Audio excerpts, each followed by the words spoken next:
Bismillahirrahmanirrahim. Assalamualaikum warahmatullahi wabarakatuh. Perkenalkan, nama saya Azka Azhara. Saya dari jurusan Pendidikan Bahasa Arab semester 2 kelas A dengan NIM 12120300023. Di sini saya akan mereview materi tentang perkembangan dunia Islam pada abad 19, 20, dan 21. Nah, pada abad ke-19 disebut dengan masa penetrasi barat atas dunia Islam. Penetrasi menurut KBBI adalah terobosan. Konteks dalam hal ini yaitu upaya penjajahan kolonial barat untuk menguasai dunia Islam. Nah, pada abad ke-19 dunia Islam ini mulai melemah dan terjadinya kejumudan dalam berpikir, sedangkan dunia barat sedikit demi sedikit melakukan perubahan. Kebangkitan barat ditandai dengan adanya revolusi atau gerakan revolusi oleh para filosof dan para pemikir barat yang menghasilkan pendapat baru tentang sistem politik, ekonomi, ataupun sistem kehidupan yang lainnya. Faktor-faktor penetrasi barat atas dunia Islam, yang pertama itu faktor politik.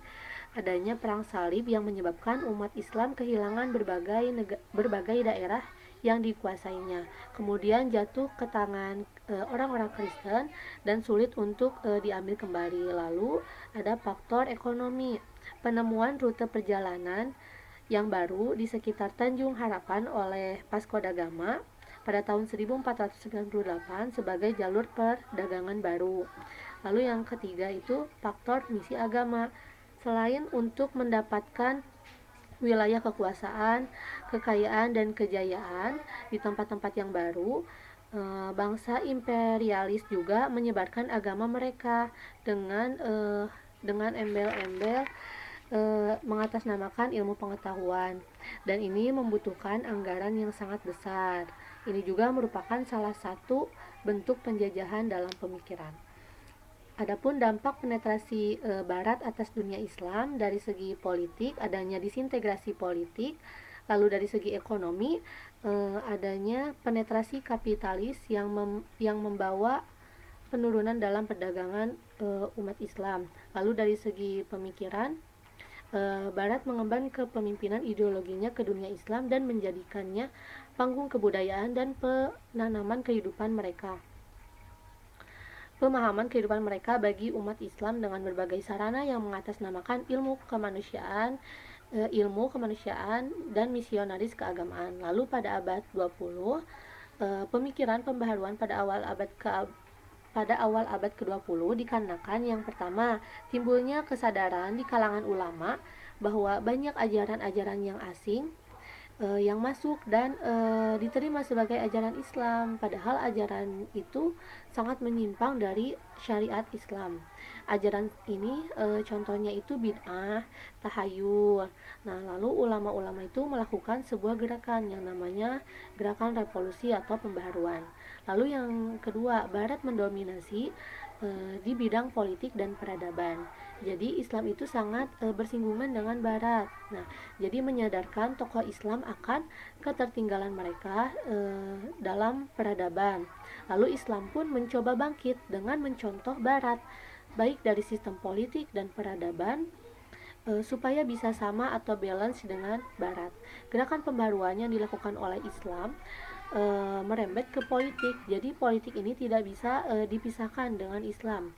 Gagasan yang pertama kali muncul itu gagasan persatuan Islam sedunia yang digelorakan oleh Wahabiyah. Lalu selanjutnya ada masa modern. Masa pembaruan Islam yang dimulai sejak tahun 1800 Masehi ditandai dengan adanya kesadaran umat Islam akan kelemahan dirinya dan dorongan untuk memperoleh kemajuan terhadap berbagai bidang, khususnya dalam bidang ilmu pengetahuan dan teknologi. Contohnya, beberapa negara mayoritas Islam memerdekakan diri dari penjajah, yaitu Indonesia, Pakistan, Syria, Mesir, Irak, Lebanon. Setelah itu menjalankan perintah agamanya dalam berbagai bidang. Nah, perkembangan ajaran Islam pada masa modern. Banyak umat Islam yang menyimpang seperti percaya dukun, mencampur adukan antara ketauhidan dan kemusyrikan. Karena adanya hal itu, muncullah tokoh-tokoh pembaharu yang menghidupkan kembali ajaran Islam yang benar berdasarkan Al-Quran dan hadis. Contohnya itu Muhammad bin Abdul Muhammad Abduh ada di Mesir, Muhammad bin Abdul Wahab Arab Saudi, Said Ahmad Khan ada di India. Lalu selanjutnya ada perkembangan kebudayaan pada masa modern. Dari segi arsitektur, dibangunnya masjid, makam, madrasah, lalu adanya Masjidil Haram, Masjid Nabawi, sastra, dan kaligrafi. Mungkin itu saja review materi perkembangan dunia Islam pada abad 19, 20 dan 21. Mohon maaf apabila banyak kesalahan. Wassalamualaikum warahmatullahi wabarakatuh.